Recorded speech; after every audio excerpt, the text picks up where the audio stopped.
contribution libératoire, je dirais qu'il y a aujourd'hui un vent de conformité et de transparence qui commence à souffler un peu partout dans le monde. On a assisté ces dernières années à une signature d'un certain nombre d'accords entre les pays de l'OCDE, entre les pays du G20, des accords qui concernent l'échange d'informations à caractère fiscal, l'assistance administrative en matière de fiscalité. Donc aujourd'hui, comme j'ai dit, c'est un vent de transparence qui commence à souffler un peu partout dans le monde.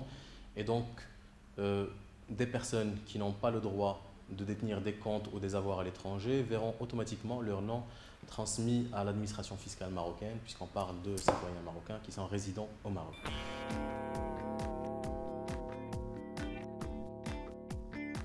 Ces personnes-là, aujourd'hui, ils ont la possibilité de régulariser cette situation vis-à-vis de l'administration fiscale et de l'office d'échange en souscrivant à cette contribution libératoire qui, il faut le rappeler, prend fin le 31 décembre 2014.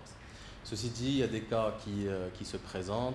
Aujourd'hui, il y a le cas des Marocains résidant à l'étranger qui décident de rentrer au Maroc ou de changer le lieu d'habitation principal vers le Maroc. À ces personnes qui sont aujourd'hui dans l'obligation de faire des déclarations dans un délai de 3 mois, qui doivent rapatrier et céder les avoirs liquides déposés sur des comptes bancaires à l'étranger, qui doivent déclarer également les biens immeubles et les actifs financiers et n'en peuvent disposer que sur autorisation de l'office d'échange. Pour ces personnes, il y a un projet de loi qui est en cours de discussion actuellement au niveau du Parlement qui va porter la période de déclaration de 3 mois à 6 mois à partir de la date du transfert de résidence vers le Maroc. Il donnera la possibilité à ces personnes de disposer de leurs avoirs liquides, que ce soit dans des comptes à l'étranger ou dans des comptes en devise au Maroc. Il leur donnera... un pourcentage, Non, c'est 100% des avoirs liquides qui peuvent être maintenus à l'étranger ou qui peuvent être rapatriés et logés dans des comptes en dirhams convertibles en devise. Et puis la possibilité de garder à l'étranger les biens immeubles, les actifs financiers déclarés et de pouvoir en disposer librement sans autorisation et sans en référer à l'office d'échange.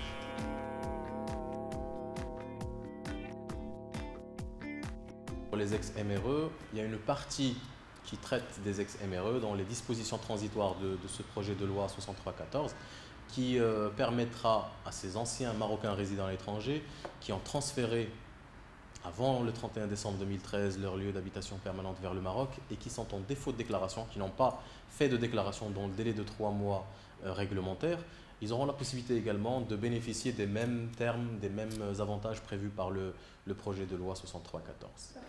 Merci beaucoup. Merci à vous.